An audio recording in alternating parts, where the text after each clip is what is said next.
नमस्कार, आपल्या सर्वांचं पुन्हा स्वागत आहे पालिका प्रशासन आयोजित बोल पण थेट बोल या कार्यक्रमामध्ये। आज आपण वाशी येथील मिनी सीशोरमध्ये आहे, नवी मुंबई महानगरपालिका क्षेत्रातील। तर आज मतदानामध्ये सर्वात मोठा महत्त्वाचा दुवा असणाऱ्या म्हणजे प्रत्येक पक्षाचे राजकीय व्यासपीठावरून सांगितलं जातं या घटकाविषयी हो माझं बोलणं आहे, महिला या व्यक्तीविषयी, या घटकाविषयी। प्रत्येक राजकीय व्यासपीठावर महिलांविषयी आदर बाळगला जातो। सर्व सांगितलं जातं की महिला ह्या सर्वात मोठा मतदार वर्ग जो आहे, म्हणजे 50% मतदार वर्ग हा महिला आहे आपल्या देशामध्ये। सध्या लोकसभेचा रणसंग्राम सुरू आहे। ठाणे लोकसभा मतदारसंघामध्ये युती आणि आघाडीचे उमेदवार उभे आहेत। त्या संदर्भात आज आपण नवी मुंबईतील महिला वर्ग जे राजकीय पक्षाचे आहेत, आघाडीचे राष्ट्रवादी काँग्रेस आणि काँग्रेस पार्टी आणि युतीचे सेना BJP, शिवसेना आणि BJPचे, त्यांच्यावर आपण चर्चा करणार आहोत की त्यांच्या उमेदवारांना नवी मुंबईतील, खास करून नवी मुंबईतील महिलांनी मतदान का करावं। तर आपण सर्वात पहिले युतीकडे जाणार आहोत। शिवसेनेचे इथे पदाधिकारी उभे आहेत, त्यांचाच उमेदवार आहे राजन विचारे ठाणे लोकसभा मतदारसंघातून। नक्की त्यांचं म्हणणं काय ह्या प्रश्नाविषयी की नवी मुंबईतील महिलांनी राजन विचारे यांना युतीच्या उमेदवारांना का निवडून द्यावं, का मतदान करावं। शिंत्रे मॅडम नमस्कार, आपलं स्वागत आहे आमच्या ह्या कार्यक्रमामध्ये। आपले जे उमेदवार आहे राजन विचारेजी यांना नवी मुंबईतील महिलांनी का मतदान करावं। माननीय खासदार राजन विचारे साहेब हे दिघे साहेबांच्या, धर्मवीर दिघे साहेबांच्या तालमीत तयार झालेले एक कट्टर शिवसैनिक आहेत। गेली 35 वर्ष ते शिवसेनेचं काम करत आहेत। ते 4 वेळा नगरसेवक झाले, स्थायी समिती सभापती झाले, ठाण्याचे महापौर झाले, आमदार झाले, 5 वर्ष खासदार म्हणून काम केलेलं आहे आणि आता पुन्हा ते निवडणुकीला उभे आहेत। आणि त्यांनी कामाचा एवढा प्रचंड डोंगर उभा केलेला आहे, ठाणा म्हणा, भाईंदर म्हणा, नवी मुंबई म्हणा, तर प्रत्येक घरोघरी त्यांना ओळखत आहेत। आणि आम्ही जेव्हा प्रचाराला जातो आहे तर लोक समोरून सांगत आहेत की तुम्हाला प्रचारसुद्धा करायची गरज नाही, की तुमचा खासदार 5 वर्ष इतकं चांगलं काम केलेलं आहे, त्यामुळे त्यांना आम्ही निवडून देणार आहोतच असं समोरून लोक सांगतात। इतकं चांगलं वातावरण नवी मुंबईमध्ये आहे। धन्यवाद शिंत्रे मॅडम। तर नवी मुंबईतील महिलांनी शिवसेनेचे उमेदवार जे राजन विचारे युतीचे उमेदवार त्यांना का निवडून द्यावं याविषयी भूमिका मांडलेली आहे। इकडे आघाडीचे पदाधिकारी आहेत काँग्रेस राष्ट्रवादीचे, त्यांना आपण विचारणार आहोत की त्यांच्या आघाडीचे जे उमेदवार आहे आनंद परांजपे यांना मॅडम का निवडून द्यावं, का नवी मुंबईतील महिलांनी मतदान करावं। नमस्कार, मला फार बरं वाटतं की आपण आज या ठिकाणी महिलांना विशेष घटक करून आमची मतं जाणून घेत आहात। कारण तुम्ही म्हटलं तसं अनेकदा महिलांबद्दल खूप बोललं जातं, प्रत्यक्षात मात्र कोणताही पक्ष असू दे तिथे महिलांना स्थान दिलं जात नाही, व्यासपीठावर असेल किंवा बोलताना असेल। आपण जो प्रश्न थेट विचारला आहे त्याबद्दल बोलावं असं वाटतं की महिलांनी का मतदान करावं। तर आज समाजामध्ये महिलांना दुय्यम स्थान दिलं जातं आहे एका विचारसरणीकडनं। तुम्ही जर पाहिलं तर 33% आरक्षण लोकसभेत विधानसभेत मिळालं पाहिजे हे सोनियाजींनी राज्यसभेत घडवून आणलं। राज्यसभेत 2010मध्ये हे विधेयक मंजूर झालं, पण आत्ता बहुसंख्या लोकसभेत असतानासुद्धा NDA सरकारमध्ये येऊ शकलं नाही। शिवसेना त्याचा एक महत्त्वाचा घटक पक्ष आहे। खरं म्हणजे इकडच्या महिलांनी आंदोलन करायला पाहिजे होतं। जर आपला सिटिंग खासदार आहे तिथे राजन विचारेजी सन्माननीय तिथे होते तर 33%बद्दल तुम्ही का नाही, किती निवेदनं दिली, किती जणांना तुम्ही 33%चा आग्रह धरला। म्हणून मला आशा आहे की 33% आरक्षण राहुलजींनी तर हे सांगितलंच आहे, जसंही UPAचं सरकार येईल पहिला ठराव घेतला जाईल तो 33% आरक्षण विधानसभेत लोकसभेत महिलांना मिळालं पाहिजे हा घेतला जाईल। दुसरं आपण जे विचारलं, खरं म्हणजे ही लढाई एक खासदार या रीतीने नाही बघता येणार। आज देशातला जो मोठा प्रश्न आहे तो एका बाजूला गांधी विचारसरणी आहे आणि दुसऱ्या बाजूला गांधीजींचा खून करणारी गोडसे विचारसरणी आहे। त्यामुळे गांधी विरुद्ध गोडसे असा हे युद्ध आहे खरं।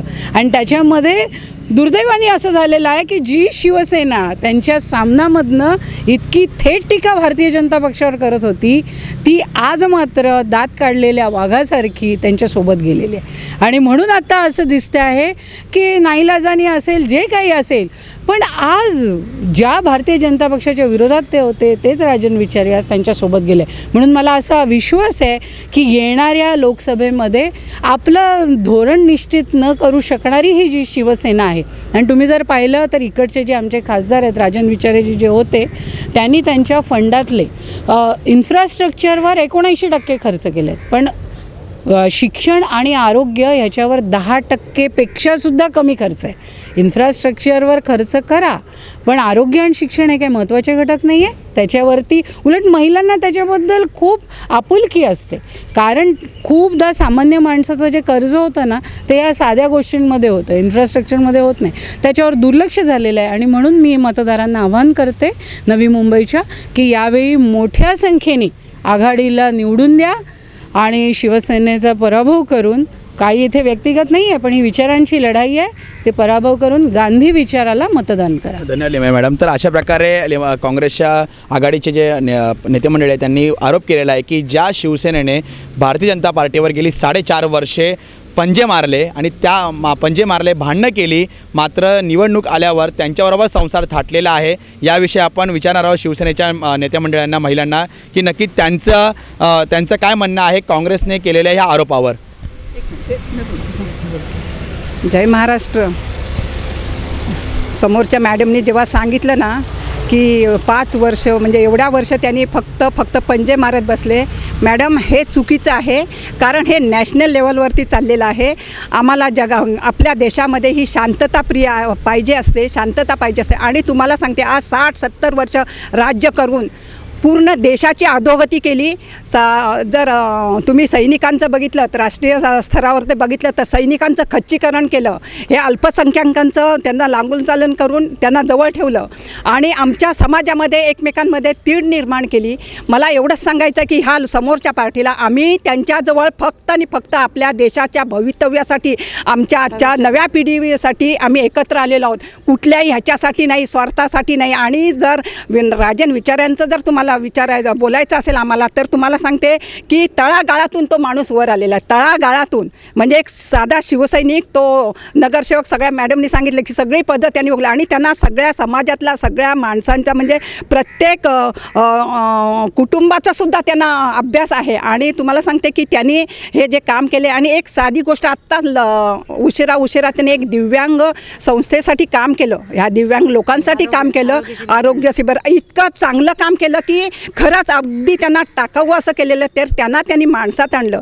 शिक्षणाचं म्हणाल तर तुम्ही म्हणाला 79% तुम्ही जर ह्याच्यासाठी तुम्ही खर्च केला आणि शिक्षणावरती नाही. हे काय माहिती आहे, आरोग्य शिबिर सगळं काय केलं, पण कसं आहे की आपल्याला बेस तयार करताना पूर्ण असा सावकाश करायला लागतो. 5 वर्षात डमडम वाजून चालणार नाही. ते 60-70 वर्षात झाले नाही, ते 5 वर्षात तुम्ही कशी काय अपेक्षा करताय. आणि हे सुरुवात आहे, ही सुरुवात आहे. आगे आगे देखो होता है क्या. त्यांनी अजून एक आरोप केलेला आहे की ते तुमचं युती सरकारचं लोकसभेमध्ये बहुमत होतं तरीसुद्धा 33% आरक्षण जे सोनिया गांधींनी एक राज्यसभेमध्ये बिल पास करून घेतलं, लोकसभेमध्ये तुम्ही का पास करून घेतलं आणि याविषयी तुम्ही काय सांगाल. नाही ते होईलच, परंतु मी काय म्हणते महिलांनी सक्षम स्वतः राहायला पाहिजे. कशाला पाहिजे 33%, 50% आपल्याला दिलेले, पण ते होईल ना, होईल. पण आज सध्या आपल्याला काय गरज आहे की आपलं 5 वर्षामध्ये, मी पण तेच म्हणते 60 वर्षे गेली या लोकांनी काही केलं नाही काँग्रेसने. मग तुम्ही 5 वर्षात सगळीच अपेक्षा करता, तरी पण त्यांनी खूप केलं आहे. आज तुम्ही सांगा आपल्याकडे जे सैनिकांची जी हत्या होत होती, आज आपल्या मोदी साहेबांनी स्ट्राईक करून तिकडचे मारले गेलेत लोक. आणि पुन्हा ते तेवढंच तर राहिलं नाही, त्यांनी एक आपले जे सैनिक आहेत त्यांना आणलं आहे, रिटर्न आणलं. आजपर्यंत कोणी केलं? एवढ्या वर्षात स्ट्राईक झालं, कोणी हिंमत केली पाकिस्तानमध्ये जाऊन डेअरिंग करण्याची? कोणीच केली नाही. बरं, दुसरी गोष्ट, जे आमचे राजन विचार आहेत त्यांनी एवढी कामं केलेली आहेत ना, आजही तुम्ही कुठच्या गल्लोगल्लीमध्ये दाखवा, असं खासदार आहेत की कुठल्या गल्लीगल्लीत गेले नाहीत आणि कामं केली नाहीत. येऊन तुम्हाला जे शिक्षण क्षेत्रात त्यांनी कम्प्युटर वाटप केलं. आणि आज खरोखर सांगते ETCला अशा घरातनं मुलं आहेत ना, खरंच त्या मुलांना पालकसुद्धा विचारत नाही. अशा मुलांसाठी हात पाय देणं किंवा त्यांना स्वतःच्या पायावर उभं करणं, त्यांना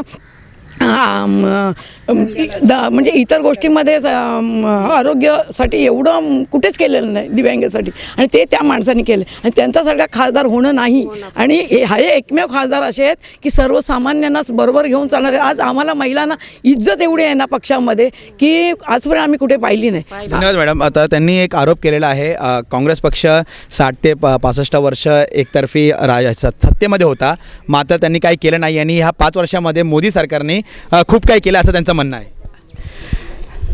पहिले तर मी तुमचं अभिनंदन करते.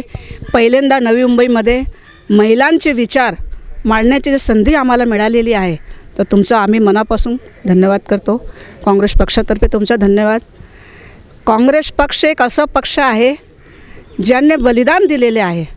देशासाठी यदि कोणी बलिदान दिले आहे तो काँग्रेस पक्षाचे लोकांनी बलिदान दिलेले आहे. और काँग्रेस पक्षामध्ये यादी आहे तळागळावरून वर आलेले नेते. काँग्रेस पक्षामध्ये कोणी अमीर श्रीमंत नव्हते, त्या पण खालून काम करून वर आलेले आहे. आमच्या काँग्रेस पक्षामध्ये पहिले BJP आली, पहिले त्याने नोटबंदीच्या इतिहासात पहिला हे असं प्रकरण झालेलं आहे. आमच्यासारखे साधारण महिला, पुरुष, म्हातारे सगळ्यांना जे त्रास बसलेला आहे त्याच्यामध्ये काही लोकांनी आपले जीव दिलेले आहे. काही अशी महिला आहे ज्यांनी आपलं साठवून पैसे ठेवले होते, और जेव्हा अचानक नोटबंदी होते तेव्हा ते पैशाचा काय झाला, किती वाईट झालेलं आहे. तेव्हा त्या महिलांच्यावर काय गुजरली, त्या महिलांची काय परिस्थिती झाली होती. जेव्हा त्या आम्हाला माहीत पडतो की रात्री 12 वाजता नोटबंदीचा ऐलान होतं आहे, मोदीजी ऐलान करते आहे, नोटबंदी झाली. काँग्रेस पक्षामध्ये असं कधी झालेलं नाही आहे. इंदिरा गांधींची वेळ झालेली होती नोटबंदी, पण त्यांनी अगोदरच केलेले होते. आता रिझर्व्ह बँकला माहीत होतं की नोटबंदी होणार आहे. 1 महिना अगोदर गुजरातला हे सगळं प्रकरण माहिती होतं. जेवढे श्रीमंत होते सगळ्यांनी आपले पैसे वाईट करून घेतले होते, परंतु याचा फटका कोणाला बसला? आम जसे गरीब जनताला बसलेला आहे. तसंच आज गॅसचे भाव काय आहे? जेव्हा काँग्रेस होतं तेव्हा 350 रुपये गॅस झालेलं होतं, तेव्हा BJPचे लोक रस्त्यावर आले की गॅसचे भाव बहुत वाढले. और आता 1000 रुपये गॅसचे भाव वाढलेले आहे. विचार करा, आम जनता कुठे जाणार आहे? महिला कुठे जाणार आहे? महिला सुरक्षित नाही आहे. बलात्कार देशात यदि बलात्कार होत असेल तर भारतच्या 3ऱ्या नंबरवर देशचं नाव आहे की बलात्कार एवढा होतो आहे. दुसरा आपला बलात्कार होतो आहे देशात 3ऱ्या नंबरवर आहे. एक मिनिट मॅडम, 1 मिनिट. दुसरा आपल्या इथे जे भ्रष्टाचार होतो आहे, भ्रष्टाचारमध्ये पण देशाचा 2रा नंबर आहे. 4.5 वर्षामध्ये जे भ्रष्टाचार झालेले आहे, नीरव मोदी और किती असे मोदी आलेले आहेत ज्यांनी भ्रष्टाचार करून विदेश जाऊन आपला पैसा लुटून ठेवलेले आहे. हे कोणाचा पैसा होता? हे जनताचा पैसा होता. आमच्यासारखे आम जनता लोक रोडवर आलेले आहे, बेरोजगार झाले. मुले सगळे शिक्षित आहे, काय करायचं तो चहा विकायचं. म्हणजे हे असे एज्युकेटेड महिला पुरुष आहे, जो मुले आहे ज्यांनी आपला आईवडिलांनी आपला पैसा खर्च करून मुलांना शिक्षण दिले, और त्यांना हे सांगतात की तुम्ही जाऊन चहा विका. ह्यासाठी गरीब आईवडील आपल्या मुलांना शिक्षण देतात. हे चुकीचं आहे. आम्हाला तर असं वाटतं की काँग्रेस पक्ष शिवाय पर्याय नाही आहे. आज काँग्रेस पक्षाची देण आहे, जो आज आम सगळ्या महिला इथे उभे आहे और उभे राहून आम्ही 2 शब्द बोलतो आहे. हे काँग्रेस पक्षाची देण आहे, राजीवजीची देण आहे. मॅडम, त्यांनी अजून एक विषय मांडला की तुम्ही आरोग्याविषयी बोलली मॅडम, तेव्हा त्यांनी सांगितलं की सेनेवाले की खासदारांनी एक दिव्यांग विद्यार्थ्यांसाठी, दिव्यांग व्यक्तींसाठी एक शिबिर घेतलं मोठ्या प्रमाणात, जे आत्ता घेतलं. म्हणजे त्यांनी आरोग्यासाठी कामं केलेलं आहेत. याविषयी तुम्ही काय सांगाल? 4 वर्षात पहिल्यांदा का? आपण एक लक्षात घ्या, कोणाला कोणत्या गल्लीत काय चित्र दिसतं त्याच्यावरनं तुम्ही संपूर्ण चित्र बघू शकत नाही. ते हत्तीसारखी गोष्ट आहे. माझ्या हाताला शेपूट लागलं तर मी म्हणायचं हत्ती शेपटासारखा, त्यांच्या हाताला कान लागले ते म्हणायचे कानासारखा. तुम्ही बजेट लक्षात घ्या ना, 10% वर आरोग्यावर बजेट खर्च झालं नाही. हे मी राजन विचारेजींबद्दल बोलते आहे. आणि आपण जर राष्ट्रीय पातळीवर पाहिलं तर राष्ट्रीय पातळीवर बजेट जे UPAच्या काळामध्ये 2014च्या आधी 20,000 करोड होतं, ते ओळीने 30 वर्ष. पहिल्या वर्षी 15,000 कोटीपर्यंत खाली आलं, दुसऱ्या वर्षी 10,000, निम्मं झालं. लक्षात घ्या. आणि तिसऱ्या वर्षी 17,000 आलं. जशी निवडणूक जवळ आली तसं त्यांनी ते 22 कोटी केलेलं आहे. म्हणजे तुम्ही लक्षात घ्या, केवळ दाखवण्यासाठी गोष्टी करणं आणि आरोग्यावरचं बजेट वाढवणं हे केंद्रीय धोरण आहे. हे फक्त राजन विचारेजींचं नाही आहे. किंवा दुसरी गोष्ट आपण लक्षात घ्या की तुम्हाला माहिती आहे, एक मोठं गाजलेलं होतं आमच्या खासदारांबद्दल. ईदच्या दिवशी एका मुलाकडनं जेव्हा ती चपाती काय बिघाड झाला, त्या ती करपली गेली, त्याला तुम्ही उठून तोंडात भरवता कारण की ती चपाती करपली होती. टी व्हीवर सारखा तो शॉट दाखवत होते. हे काय मी माझ्या मनचं दाखवत नाही आहे. त्यांनी ते उचललं आणि त्यांच्या तोंडात भरवलं. ज्या रीतीचा विचार शिवसेना मांडते जबरदस्तीने करणे, ते त्या ठिकाणी दिसलं. तिसरी महत्त्वाची गोष्ट, 70 वर्षात काय झालं मला असं वाटतं हे आम्ही सांगण्याची गरज नाही आहे. जेव्हा एखाद्या बापाच्या खांद्यावर पोरगं उभं राहतं आणि म्हणतं की जणू काय हे आहे ना, इतका उंच मी का झालो, तर बा माझी उंचीच एवढी होती. त्यांनी थोडं बघायला पाहिजे की माझा बाप खाली उभा होता ना, त्याच्या खांद्यावर मी उभं राहिलं. अशा प्रकारे त्यांनी सांगितले की नोटबंदी, बेरोजगारी याविषयी त्यांनी हात घातलेला आहे. खूप महत्त्वाचा विषय आहे, कारण की नोटबंदीमध्ये 100 नागरिकांच्या वरती जीव गेले होते. बेरोजगारी वाढलेली आहे. सेंट्रल गव्हर्नमेंटचा रिपोर्ट बाहेर येऊ दिला नाही आहे असाही आरोप केला जातो आहे.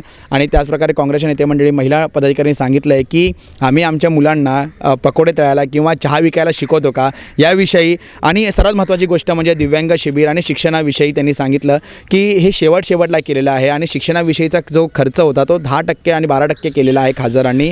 याविषयी शिवसेनेच्या पदाधिकाऱ्यांचं नक्की काय मत आहे, कोण सांगेल याच्या कोण बोलेल? मॅडम पहिल्यांदा माझी मैत्रीण लीनाताई बोलल्या की शिवसेना BJP युतीच्या संदर्भात, त्यासंबंधी मला थोडंसं बोलायचं आहे. आमची युती ही गेली जवळ 25 वर्ष युती आहे. 1982 पासून माननीय बाळासाहेब ठाकरे यांनी आणि प्रमोद महाजन यांनी केलेली ही युती आहे. तर थोडंसं मध्ये काही साहेब गेल्यानंतर थोडंसं अंतर पडलं, लोकांमध्ये काही थोड्या गडबड झाली, त्यामुळे एका इलेक्शनला युती नाही झाली. ह्याचा अर्थ असं होत नाही की आम्ही पुन्हा युतीच करू नये म्हणून.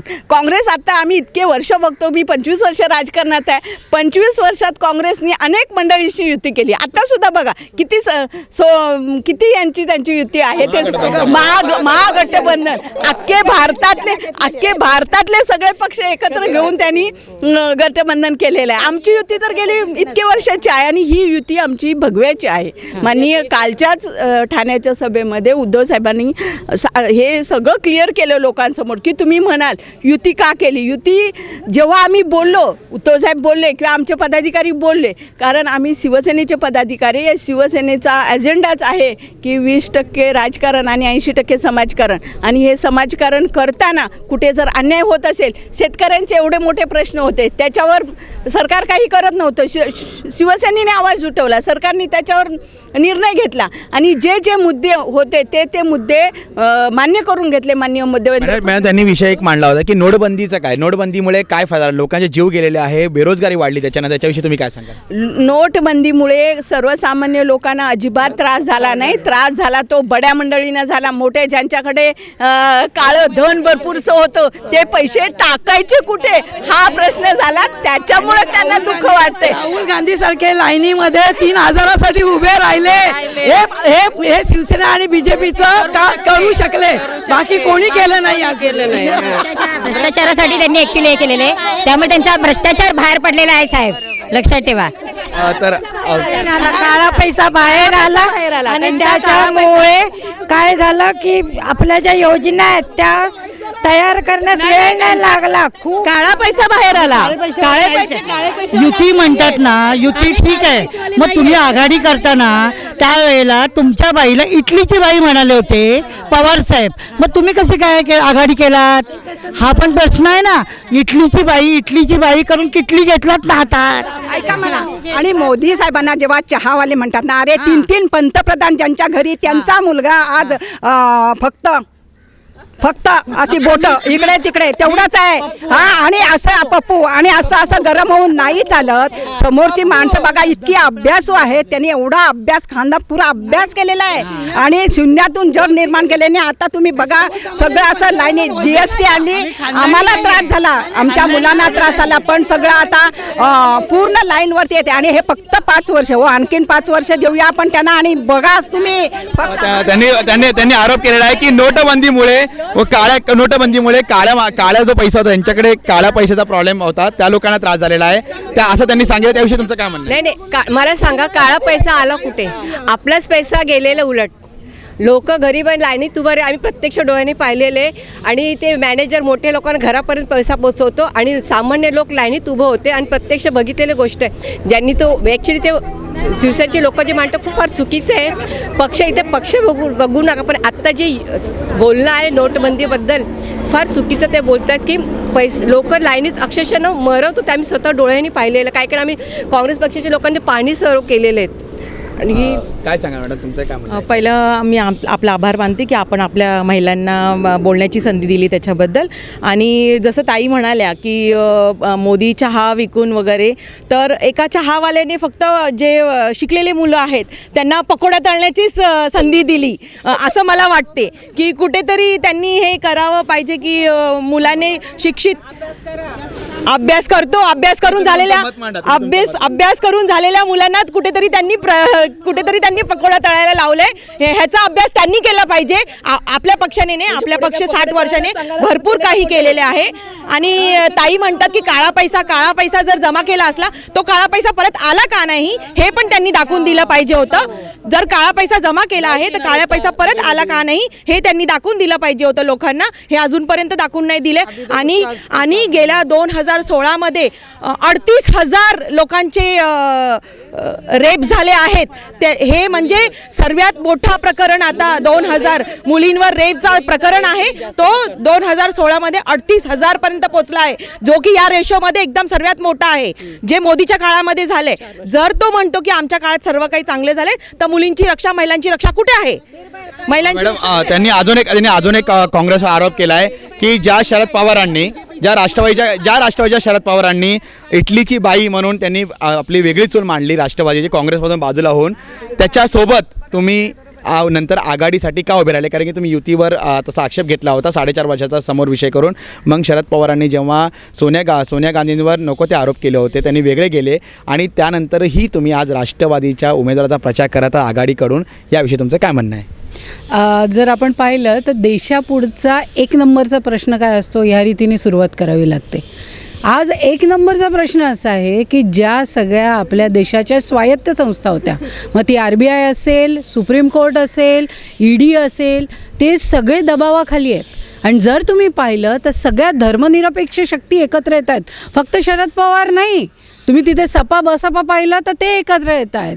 तुम्ही जर पाहिलं तर कन्हैया कुमारच्या समोर त्याला सपोर्ट करायला अनेक लोक, RJDचा उमेदवार समोर आहे, तरीसुद्धा धर्मनिरपेक्ष लोक तिथे कोण निवडून येईल याच्यावर लक्ष ठेवून आहेत. आणि त्यामुळे मला असं वाटतं पवारसाहेबांनी हा निर्णय घेतला असेल. त्यांचा एका लेवलला विरोध होता, पण एकजूट काय आघाडी काय आत्ता नाही झालेली आहे, कित्येक वर्ष झाली आघाडी होऊन. आणि त्याच्यात महत्त्वाची गोष्ट मी शिवसेनेच्या महिलांना खास करून आठवण देऊ इच्छिते. तुम्ही बाळासाहेबांचा उल्लेख केला. बाळासाहेब असताना तुम्ही मोठा भाऊ होतात आणि छोटा भाऊ भारतीय जनता पक्ष होता. तुम्ही लक्षात घ्या, भारतीय जनता पक्षाचं कामच हे आहे की प्रादेशिक पक्षांना संपवणं, आणि त्याला तुम्ही बळी पडलाय. आणि छोटा भाऊ आता तुम्ही झालेला आहात. आणि तुम्ही नोटबंदीबद्दल बोलता. अहो सगळे संजय राऊतांचे तुम्ही सामना काढून बघा. त्या सामनामध्ये जितका काँग्रेसनी आरोप केला नसेल ना, तेवढा नोटबंदीवर तुमच्या नेत्यांनी आरोप केलेला आहे. तुमच्या नेत्यांनी नोटबंदी, अहो इतकं काय, चौकीदार चोर आहे ही घोषणा सुद्धा युती व्हायच्या आधी जाहीर सभेमध्ये देण्यात आलेली आहे चौकीदार कोण आहे, आणि ती शिवसेनेच्या सभेत देण्यात आली आहे. मला असं वाटतं मी त्यांची अडचण समजू शकते. एकदा युती झाल्यानंतर ह्या गोष्टी झाकून ठेवायच्या आणि आता काय करणार, युती आहे बुवा, ते आम्ही त्यांच्या बरोबर जायचं असं आहे. आम्ही छोटा भाऊ झाल्यामुळे आम्ही हे समजून घेऊ शकतो. शेवटी तुम्ही मराठी माणसाचा मर्यादित प्रादेशिक पक्ष आहात. खरी लढाई ही भारतीय जनता पक्षाबरोबर आहे आणि तो भारतीय जनता पक्ष जो फूट घालतोय. तुम्ही प्रज्ञा ठाकूरचं विधान ऐकलं? अहो करकरेंना ते शहीद नाही असं म्हणते, माझ्या शापानी मेले ते असं म्हणते. तुम्हाला चीड येत नाही या गोष्टीची? ज्या बाळासाहेबांचा पक्ष तुम्ही स्वतःला म्हणता तुम्हाला चीड येत नाही? प्रज्ञा ठाकूरचा राजीनामा मागा, का नाही? भोपाळमधनं उमेदवारी रद्द करा, तिची मागणी करा. अशा काही लिमये मॅडमनी काय काँग्रेसच्या नेत्यामंडळांनी काय विषय ठेवलेले आहे. सर्वात महत्त्वाची गोष्ट अशी आहे की त्यांनी एक आरोप केलेला आहे की ह्या देशामध्ये युतीच्या सरकारमध्ये सर्वात जास्त महिला असुरक्षित होत्या. 38,000 बलात्कार झाले आहे महिलांवरती, मुलींवरती. महिला असुरक्षित आहेत, याविषयी तुम्ही काय सांगाल? लीनाताईंना आठवण निर्भयाची करून देते मी. दिल्लीमध्ये निर्भया प्रकरण जे झालं होतं तेव्हा ते काँग्रेसचं सरकार होतं. शेवटी 5 दिवसात ह्या गोष्टी होणार नाही. देश खरंच नरेंद्र मोदी साहेबांनी महिलांसाठी एवढी कामं केलेली आहेत. उज्ज्वल योजना घ्या, खेड्यातल्या महिला ज्या स्वयंपाक करताना अक्षरशः रडत होत्या त्यांना गॅस दिलेला आहे. तसंच विमा असू देत किंवा शेतकऱ्यांचं, आता शेतकऱ्यांना बी बियाणं खरेदीसाठी 6,000 रुपये या सरकारने दिलेले आहेत. ही जी तळागाळातले प्रश्न होते काँग्रेसने यांच्याकडे कधीही लक्ष दिलं नाही. काँग्रेसने फक्त साखर कारखाने आणि बडे उद्योगपती यांच्याच पाठीची काँग्रेस राहिली. पण शिवसेना आणि BJP यांनी तळागाळातल्या खालच्या लोकांपासून काम केलेलं आहे. मोदी साहेबांच्या योजना सांगायच्या झाल्या तर तिथे 1 दिवस लागेल. आणि दुसरी गोष्ट म्हणजे राजन विचारे साहेबांनी एवढं काम केलेलं आहे की तळागाळातल्या अगदी आरोग्य शिबिर असू देत, महानगरपालिकेच्या ॲम्ब्युलन्स महापालिकेला असू दे, आरोग्य केंद्रांसाठी फंड दिलेला आहे, तलाव शुद्धीकरणासाठी फंड दिलेला आहे, गार्डनसाठी दिलेला आहे, युवकांचं आरोग्य सुधारावं म्हणून जिम्स, गार्डनमध्ये बऱ्याच ठिकाणी जिम्स दिलेले आहेत. गेली अनेक वर्ष, जवळ 25 वर्षाच्या लोकांना जवळजवळ 10-20 लोक प्रत्येक ठिकाणी क्रॉसिंगला वारली होती. तिथं ह्या सरकारने ब्रिज दिले नव्हते. तर ते पादचारी पूल जवळ 6 ते 7 ठिकाणी खासदार राजन विचारे साहेबांनी 3-4 ठिकाणी उद्घाटन झालेले आहेत. 3-4 ठिकाणचे कामं चालू आहेत. दुसरी गोष्ट म्हणजे 80 लाख रुपये त्यांनी महिला सक्षमीकरणासाठी दिलेले आहेत. महिलांना उद्योजक बनाव्या किंवा महिलांनी रोजगार महिलांना मिळावा ह्याच्यासाठी. दुसरी गोष्ट म्हणजे गेल्या 5 तारखेलाच 5 मार्चला 8 मार्च महिला दिन होता. महिला दिनानिमित्त आणि विष्णुदास भावेला कार्यक्रम घेतला. महिला बचत गट, फक्त काँग्रेस सरकारने महिला बचत गटांचा उपयोग फक्त निवडणुकीसाठी, निवडणुकीत 200-500 रुपये त्यांच्या हातावर ठेवायचे आणि त्यांची मतं घ्यायची, एवढंच काँग्रेस सरकारने केलं. तर आम्ही राजन विचारे साहेबांच्या पुढेकारांनी जवळ 1000 ते 1200 महिला बचत गटाच्या पदाधिकाऱ्यांना बोलवून माविमतर्फे आम्ही त्यांना प्रशिक्षण दिलं आणि त्यांनी रोजगार त्यांना उपलब्ध करून द्यावं, त्यांना बँकेकडून कर्ज उपलब्ध करून द्यावं, त्यासाठी हे काम केलेलं आहे. आणि आघाडीचे आता जे उमेदवार आहेत आनंद परांजपे यांनाही अगोदर 5 वर्ष मिळाली होती. त्यांनी काय केलं? काहीच केलं नव्हतं. कशासाठी आम्हीच निवडून दिलो.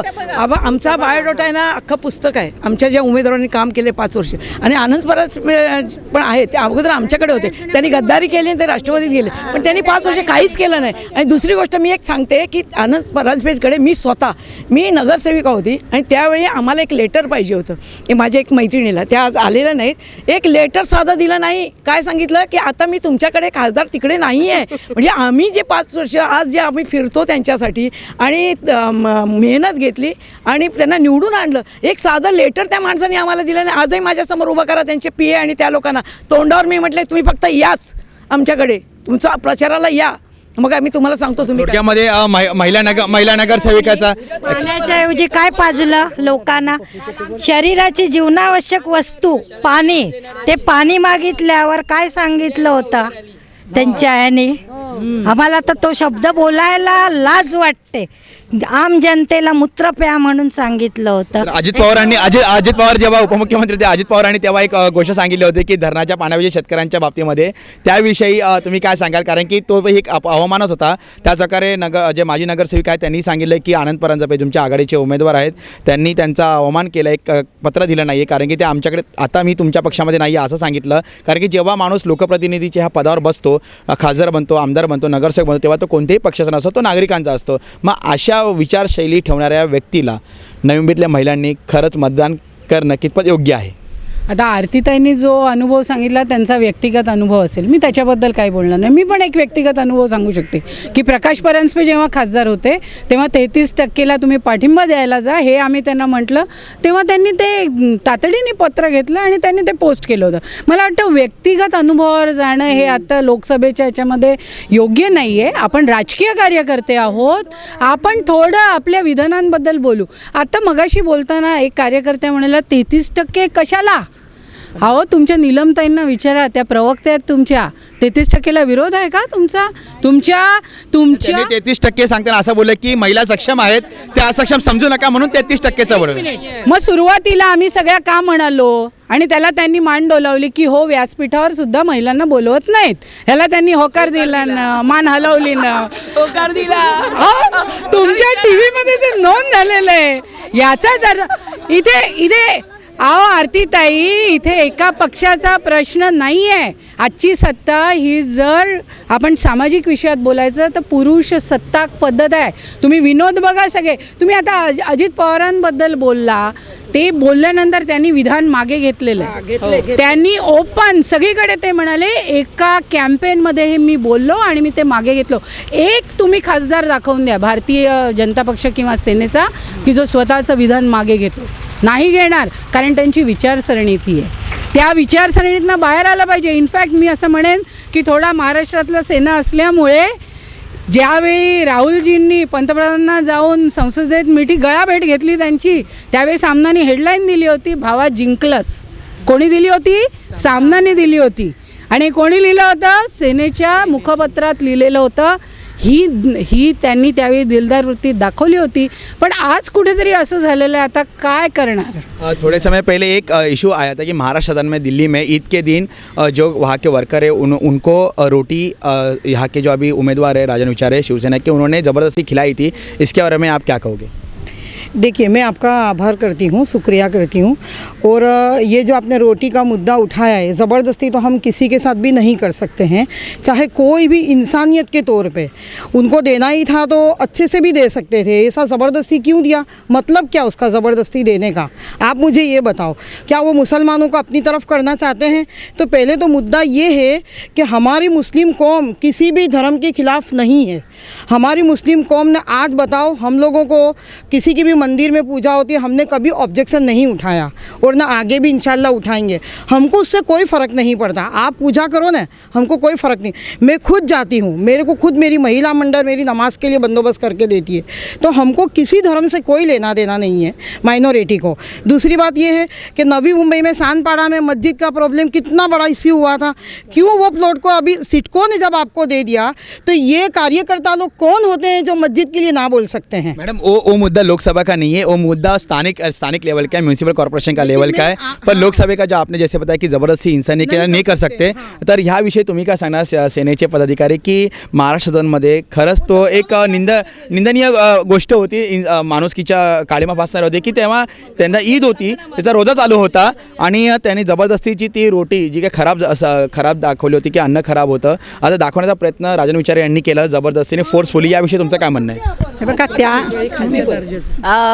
गेल्याच 2 महिन्यापूर्वी आम्ही सगळ्या नगरसेविका मीरा भाईंदर आणि नवी मुंबईच्या दिल्लीला जाऊन आलो. महाराष्ट्र सदन इतकं सुंदर बांधलेलं आहे. महाराष्ट्राची तिथं गेल्यानंतर अस्मिता आणि महाराष्ट्राचा जो इतिहास आहे तो उभं केलेला आहे.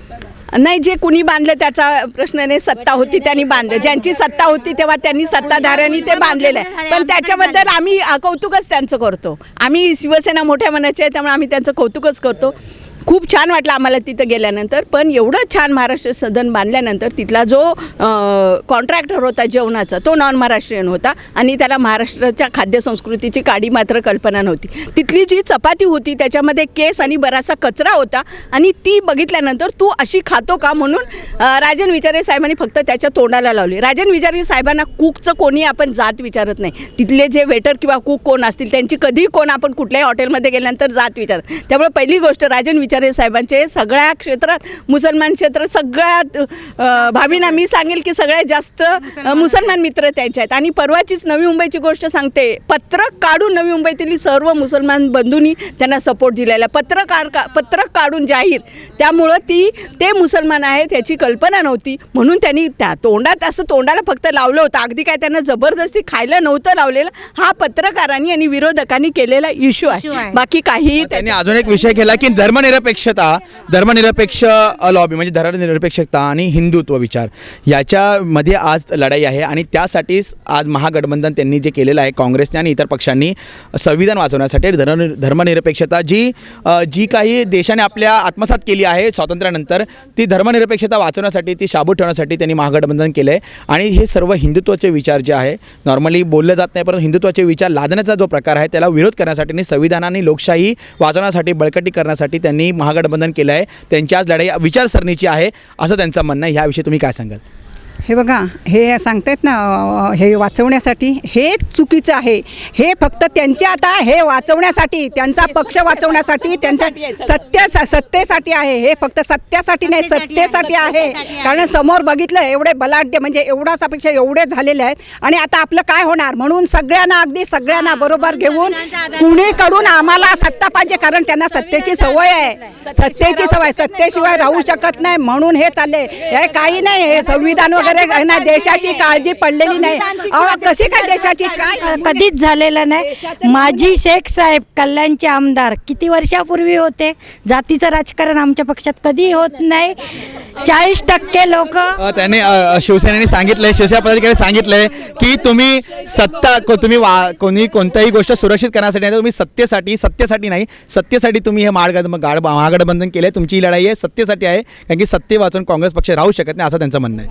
सत्तेसाठी तुमचं आभार मानते. सत्तेसाठी का नाही राहू शकत तुम्ही मला सांगा. आता पंकजा मुंडेने त्या दिवशी निवेदन दिलं होतं की मी म्हणजे बाबासाहेब आंबेडकरांचे संविधान बदलून टाकीन. आम्ही लोक सत्तेत आल्यावरती, BJP सत्तेत आल्यावरती, म्हणजे याचा अर्थ काय? म्हणजे एवढ्या वर्षापासून बाबासाहेब आंबेडकरांनी जे संविधान मांडलं होतं त्या संविधानावर तुम्ही जगता अजून. तुम्ही आता त्यावेळेस पण त्या दिवशी पण हा प्रकार झाला की लगेचच संविधानाच्या वार्ता झाली, तेव्हा UPSCची एक्झाम न घेता 9 ब्राह्मण मुलांना डायरेक्ट गव्हर्नमेंट सरकारमध्ये तुम्ही UPSC बनवता. हे कशावरून? ह्याचं तरी तुम्ही काहीतरी उत्तर द्याल की नाही? आणि आपण एक शेवटच्या प्रश्नाकडे आता जाणार आहोत की जो कोणी उमेदवार निवडून येईल, म्हणजे शिवसेना भाजप युतीचे शिवसेनेचे उमेदवार राजन विचारे असू दे, अथवा आघाडीचे जे उमेदवार आहेत आनंद प्रांजापती असू दे, त्यांच्याकडून नवी मुंबईतल्या महिलांसाठी, त्यांच्या विकासासाठी, त्यांच्या सर्वांगीण विकासासाठी शिवसेनेकडून कोणती अपेक्षा आहे भावी खासदाराकडून? शिवसेनेचे खासदार तर निवडून येणारच आहेत. गेल्या वेळी 2,94,000 मतांनी निवडून आले होते. यावेळी 4 लाख मताचं लीड घेऊन निवडून येणार आहेत, त्यात काय वादच नाही आहे. आणि माझी मैत्रीण आता लीनाताईंनी जो मुद्दा उपस्थित केला तर तो आमच्या अजेंड्यामध्येच आहे की पुढच्या वेळी लोकसभेमध्ये आणि विधानसभेमध्ये महिलांना आरक्षण मिळावं. हा मुद्दा आम्ही सुद्धा उचलून धरणार आहोत. काही आम्हालाही महिलांना महानगरपालिकेला किंवा खाली जिल्हा परिषदेला वगैरे 50% मिळालेलं आहे, तर लोकसभेला सुद्धा ह्याच्यासाठी आम्ही आवाज उठवणारच आहोत. और नवी मुंबईमधल्या महिला सक्षम होण्यासाठी, नवी मुंबईमध्ये महिला सक्षमीकरण केंद्र उभं करण्यासाठी आम्ही पहिला आग्रह साहेबांना धरणार आहोत. आणि नवी मुंबईमध्ये खरं तर इतकी चांगली कामं केलेली आहेत, कामगारचा एवढा डोंगर उभा केलेला आहे. आणि इथून पुढे पण राहिलेली जी कामं आहेत ती आमचे राजन विचारे साहेब नक्कीच निवडून येतील आणि ही सगळी कामं करतील अशी आम्हाला सगळ्यांना आशा. धन्यवाद मॅडम. मी आघाडीकडे जाईल. तुमची जेव्हा भावी खासदार, एक मिनिट बोला. आमदारांची आणि नगरसेवकांची काय काम आहेत ते काँग्रेसच्या महिलांना पहिला शिकवायला सांगा, म्हणजे ते आमचे खासदार का कुठे होते ते विचारणार नाहीत. धन्यवाद. तर अशा प्रकारे शिवसेनेच्या म्हणजे युतीच्या महिला नेते मंडळींनी सांगितलंय, त्यांनी भावी खासदाराकडून जे कोण खासदार निवडून येतील त्यांच्याकडून त्यांनी अपेक्षा बोलून दाखवल्या, कोणते काम करून दाखवल्या. तुमच्या अपेक्षा काय असतील नवी मुंबईच्या महिलांच्या दृष्टिकोनातून, की नवी मुंबईतल्या महिलांसाठी तुम्ही कोणत्या अपेक्षित गोष्टी भावी खासदाराकडून तुम्ही म्हणजे सहमत करून घेता किंवा मान्य करून घेता? खरं म्हणजे माझी मैत्रीण रंजनाताई जेव्हा बोलल्या त्यावेळी ते ऐकण्याची मला इच्छा होती, पण त्यांचेच लोक जे बोलत होते त्यात मला ऐकू आलं नाही. हरकत नाही. समजा आता जो कोण खासदार होईल जसं मी म्हटलं की बजेट हे लोकांच्या मूलभूत गरजांवर गेलं पाहिजे. इन्फ्रास्ट्रक्चर हे वाढवलं पाहिजे, पण शेवटी ते एक कुरण असतं की जिकडे आपण आपल्या लोकांना अजून काहीतरी वरती देऊ शकतो. पण शिक्षण, आरोग्य या विषयावर जास्तीत जास्त बजेट खर्च करणारी व्यक्ती आम्हाला पाहिजे. दुसरी महत्त्वाची गोष्ट, 33% आरक्षण राज्यसभेमध्ये मंजूर झालं आहे. We strongly stand by it. आम्ही काँग्रेस पक्ष त्याच्यासोबत ठामपणे उभा आहे. लोकसभेमध्ये हे विधेयक मान्य करणाराच खासदार आम्हाला पाहिजे की जो विधानसभेत आणि लोकसभेत महिलांना 33% आरक्षण देईल. पाहिजे. तिसरी महत्त्वाची गोष्ट, संजीव नाईकजी जेव्हा खासदार होते त्यावेळी 2 त्यांनी रेल्वेचे मार्ग सुचवले होते. एक मला वाटतं दिघा ते खारघर असा होता आणि कळवा ते ऐरोली असा होता. त्याचे दोन्ही काम आम्ही करतो असं म्हणून अद्यापही पेंडिंग आहे. ते झालं. एक मिनिट ताई, मला वाटतं की आता कोणत्या वेळी संजीव नाईकांनी ते सुचवलं आणि आता कधी झालं. एअरपोर्टचं काम आता होतं आहे, पण मला असं वाटतं नवीन योजना नवी मुंबई करता म्हणून जसं मोरबे धरण महानगरपालिकेने इथे आमच्याकडे दूरदृष्टीने आणलं, तसं मला असं वाटतं की एक रेल्वे लाईन की जी रेल्वे लाईन उल्वा वगैरे या बाजूला जाते, कदाचित नवी मुंबई हा हब होऊ शकतो की जिकडनं उल्वा वगैरे या बाजूला जाणाऱ्या गाड्या मोठ्या संख्येने सुटू शकतील. असं एक रेल्वे लाईनचं हब या ठिकाणी तयार होईल आणि महिलांकरता जास्तीत जास्त फंड देणारा खासदार आम्हाला इकडे सर, नवी मुंबईला डेव्हलप होऊन 35 वर्ष झालेले आहे. आज नवी मुंबईला JN1, JN2 त्याची अशी दयनीय परिस्थिती आहे. लोक आपला जीव मुठ्ठीत घेऊन राहतात. तर जे खासदार निवडून येणार, चाहे त्यावर राष्ट्रवादीच्या असू द्या या शिवसेनाच्या असू द्या, त्यांच्याकडे आम्हाला एकच अपेक्षा आहे की नवी मुंबई एक साधारण लोकसंख्यामध्ये बसलेली संख्या आहे, शहर आहे. तो JN1 JN2चा प्रश्न लवकरच लवकर संसद भवनमध्ये पास करून, राज्यसभामध्ये पास करून नवी मुंबईला न्याय द्यायला पाहिजे. असं आम्हाला खासदार पाहिजे. आम्हाला असं वाटतं की आमचा उमेदवार आहे तो आम्हाला सर्व गोष्टी मिळून देईल. आम्हाला विश्वास आहे, एकदम अट्टल विश्वास आहे. आणि गणेश नाईकांनी जे नवी मुंबईसाठी केले आणि त्यांनी जो आम्हाला उमेदवार दिला आहे तो आम्हाला निश्चिंतपणा आणि मान्य आहे. आमच्या खासदारांनी आता लीनाताईंनी जसं सांगितलं, रेल्वेसाठी पनवेल ते ठाणा जवळ 31 गाड्या चालू केल्या. पनवेल ते मुंबई 52 गाड्या चालू केल्या. प्रत्येक स्टेशनवर पाण्यापासून ते स्वच्छतागृहांपर्यंत सगळी व्यवस्था, CCTV कॅमेरे लावले. APMC मार्केट गेली 25 वर्ष आहे. तिथे इतक्या महिला आणि इतकी लोक येतात, पण तिथं काही सुरक्षा नव्हती. तिथे त्यांनी CC कॅमेरे लावून दिले. टॉयलेटची सोय करून दिलेली आहे सगळीकडे. गार्डन्स त्यांनी हे केलेले आहेत. तलावाची मेन म्हणजे तलाव शोभीकरण करून दिले आहेत. विरंगुळा केंद्र केलेले आहेत. खासदारांची ओपन जिम करून दिलेले आहेत. 50 म्हणजे जवळ 50-55 मोठी कामं त्यांनी नवी मुंबईमध्ये केलेली आहे. आणि ही आधीच्या खासदारांचा सुद्धा निधी जो होता तो ह्या खासदारांनी वापरलेला आहे. अख्ख्या भारतामध्ये जे लोकसभेचे सदस्य आहेत, सांसद आहेत, त्यांनी त्याच्यामध्ये 5 खासदारांनी जी कामं केलेली आहेत ती आमच्या 5वा नंबर आमच्या खासदारांचा आहे. एवढा फंड वापरलेला आहे आणि एवढी कामं केलेली आहेत त्यांनी. हे पेपर बोलतो लीनाताई, आम्ही सांगत नाही, ही पेपरला आलेलं. धन्यवाद मॅडम. तर अशा प्रकारे शिवसेनेचे युतीचे नेते मंडळी, नवी मुंबईतल्या महिलांनी आणि आघाडीचे जे महिला नेते मंडळी, महिला पदाधिकारी, त्यांनी आपापली मतं मांडलेली आहे त्यांच्या उमेदवाराविषयी. दुर्दैव असं आहे की युतीचे उमेदवार असताना भारतीय जनता पार्टीकडून कोणते महिला पदाधिकारी जे आहे नवी मुंबईच्या त्या अजिबात उपस्थित राहिले नाही. आणि युती आघाडीकडून राष्ट्रवादी काँग्रेस पार्टीचे कोणतेही महिला पदाधिकारी इथे उपस्थित राहिले नाही आहे. तर अशा प्रकारे नवी मुंबईकरांच्या महिलांनी आता ठरवायचं आहे की त्यांनी त्यांचे मत महिलांनी ठरवायचं नवी मुंबईतल्या, की कारण की दोघं युतीच्या महिलांनी त्यांनी त्यांचं मत मांडलं, आघाडीच्या महिलांनी त्यांचं मत मांडलं आहे.